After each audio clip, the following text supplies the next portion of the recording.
اس وقت ہم اپنی گفتگو میں صرف سید خراسانی کا ذکر کر رہے ہیں کہ جو بظاہر یہ لگتا ہے کہ ایک فوج کے سربراہ یا ایران میں کوئی حاکم ہوں گے اس زمانے میں کہ جس وقت امام زمان علیہ السلام کا ظہور ہوگا. اب یہ کہنا کہ یہ آغا خامنائی ہیں تو ممکن ہے یہ وہ ہوں، لیکن تطبیق کرنا جائز نہیں ہے. ممکن ہے یہ ہوں وہ، اور ممکن ہے کہ یہ دنیا سے رخصت ہو جائیں اور کوئی اور فرد ہو. تطبیق کرنے کی ہمیں اجازت نہیں ہے.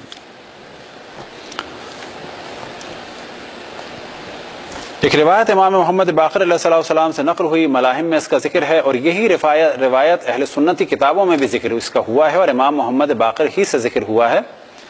مثال کے طور پہ نعیم ابن حماد میں، یخرج شاب من بنی ہاشم، کہ بنی ہاشم کا ایک جوان ہوگا کہ جسے کہا جاتا ہے خراسانی. کیوں کہا جاتا ہے خراسانی؟ کیونکہ خراسان سے ہوگا. علامت کیا ہے؟ بکفہ الیمنی خال، اس کے سیدھے ہاتھ میں ایک تل ہوگا. اب اس روایت کو بعض لوگ غلط ترجمہ کرتے ہیں. کبھی بھی اپنے کسی موضوع کو ثابت کرنے کے لیے نہ قرآن کی غلط تفسیر کی جائے نہ آیتوں کا غلط ترجمہ کیا جائے. خال کے معنی ہے ترجمہ، خال کے معنی ہے تل. تو روایت بیان ہوا بکفہ الیمنی خال، اس کے سیدھے ہاتھ کی ہتھیلی میں کیا ہوگا؟ تل ہوگا. بعض جگہ بیان ہوا کہ ید میں، یعنی ہاتھ میں اس کے تل ہوگا. اب یہاں پر بیان ہوا ہے کف، کف سے مراد ہوتی ہے ہتھیلی، ہتھیلی میں ہوگا.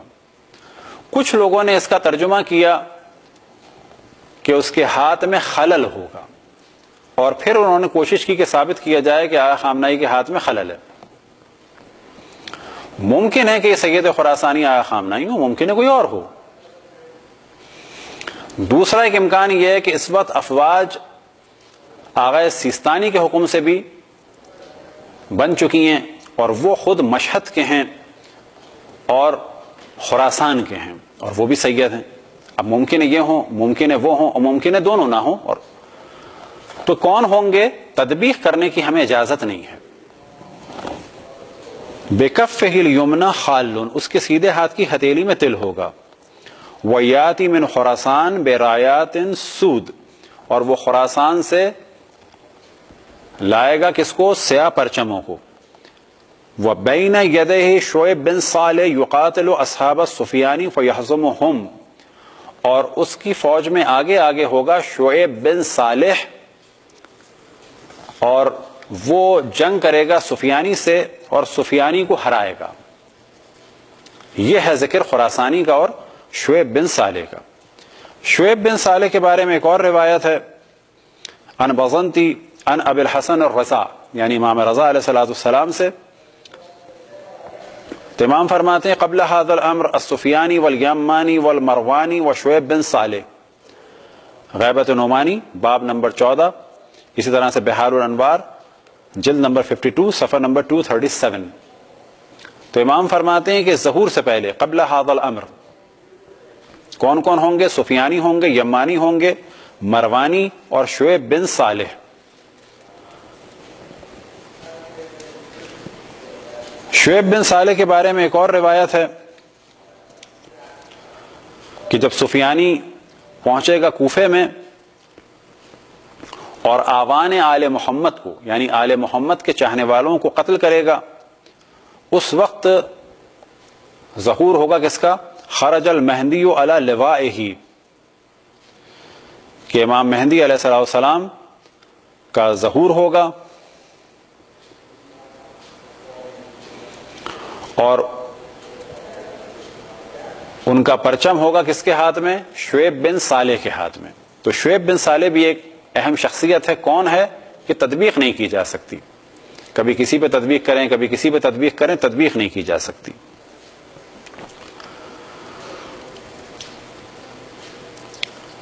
اب شعیب بن صالح کے بارے میں ایک اور روایت بیان ہوئی، یخرج بالرأی، کہ شعیب بن صالح تہران سے ہوگا، کوسج ہوگا، اس کی داڑھی بالکل ہی مختصر سی ہوگی. یقال لہ شعیب بن صالح، اسے کہا جائے گا شعیب بن صالح. فی 4000 اور اس کے ساتھ 4000 لوگ ہوں گے. ثیابہم بیض، ان کے لباس سفید ہوں گے. ورایتہم سود، اور ان کے پرچم سیاہ ہوں گے. وَيَكُونُ مُقَدَّمَةً لِلْمَهْدِي، اور یہ لوگ امام مہدی کا مقدمہ ہوں گے. ابھی مقدمہ ہوں گے سے مراد یہ کہ ان کے ظہور سے پہلے ظاہر ہوں گے، یا یہ کہ ان کی فوج کا مقدمہ ہوں گے. یعنی ایک جانب تو یہ ایران سے نکلیں گے، کوفے میں جائیں گے، سفیانی سے جنگ کریں گے، سفیانی کو ہرائیں گے. بعد میں امام کی جانب سے پرچم بھی فوج کا شعیب بن صالح کے ہاتھ میں ہوگا بعض روایتوں کے بقول. اور اسی طرح سے کیونکہ انہوں نے ایک بڑا مارکا کیا ہوگا تو امام کی فوج کا بھی مقدمہ یعنی امام کی فوج کے آگے آگے ہوں گے. یہ سارے امکانات ہیں.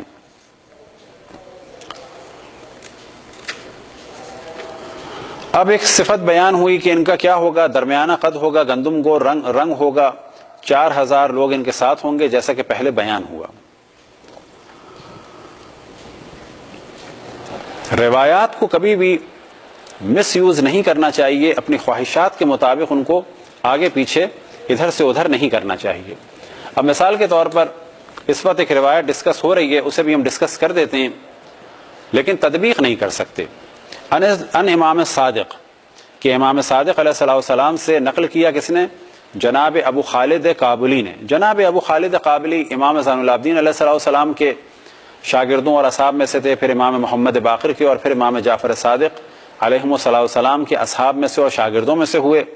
وہ فرماتے ہیں، امام جعفر صادق علیہ الصلوۃ والسلام سے نقل فرماتے ہیں، خراسان خراسان، سجستان سجستان، کأنی انظر الی اہلها راکبین علی الجمال راکبین علی الجمل مسرعین الی قم. کہ امام نے فرمایا سیستان سیستان، معذرت خراسان خراسان، سیستان سیستان، اور میں دیکھ رہا ہوں کہ یہ لوگ اونٹ پر سوار ہیں اور تیزی سے آ رہے ہیں قم کی جانب. یہ روایت بحر الانوار کی جلد نمبر 60 صفحہ نمبر 215 میں ہے. دوسری ایک روایت ہے جناب معروف ابن خربوز سے، اور یہ نقل فرماتے ہیں امام محمد باقر علیہ الصلوۃ والسلام سے، ما دخلنا علی ابی جعفر الباقر، کہ کبھی بھی ایسا نہیں ہوا کہ ہم امام محمد باقر کے پاس گئے ہوں اور انہوں نے یہ ذکر نہ کیا ہو. کیا ذکر؟ قال خراسان خراسان، سجستان سجستان، کأنہ یبشرون بذالک، کہ ہمیشہ وہ ہم سے کہتے تھے خراسان خراسان، سجستان سجستان، اور اس کے ذریعے سے وہ ہمیں بشارت دے رہے ہوتے تھے کسی آنے والے اچھے واقعے کی.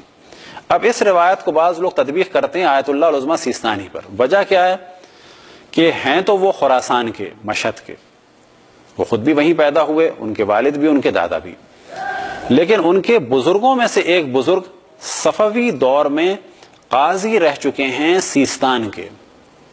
کیونکہ وہ قاضی رہ چکے تھے اور کچھ عرصے ان کی فیملی سیستان میں رہی، تو آغا سیستانی کے بعض بزرگوں کا فیملی نیم پڑ گیا کیونکہ وہ قاضی سیستان تھے. قاضی سیستان سے ان کی فیملی بن گئی سیستانی. اس وقت کوئی آدمی دنیا اسلام میں کہ جو خراسان اور سجستان یعنی سیستان سے تعلق رکھتا ہو آیت اللہ العظمیٰ سیستانی ہے، لیکن خود آیت اللہ العظمیٰ سیستانی نے بھی منع کیا کہ تطبیق نہ کریں. اب اس روایت سے ہم یہ سوچ سکتے ہیں کہ شاید آغا سیستانی مراد ہوں، کیونکہ وہ خراسانی بھی ہیں اور سجستانی بھی ہیں، اور شاید خراسان والی جو خراسانی کی روایت ہے سید خراسانی کی، ان کی ہاتھ میں بھی ایک فوج ہے اور انہوں نے اعلان جہاد کیا، تو اس وقت تقریباً لاکھوں کی فوج تیار ہو چکی ہے.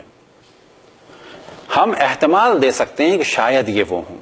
بس سید خراسانی ممکن ہے آغا خامنائی ہو، ممکن ہے آغا سیستانی ہو، ممکن ہے یہ دونوں ہوں، اور ممکن ہے کہ یہ دونوں نہ ہوں.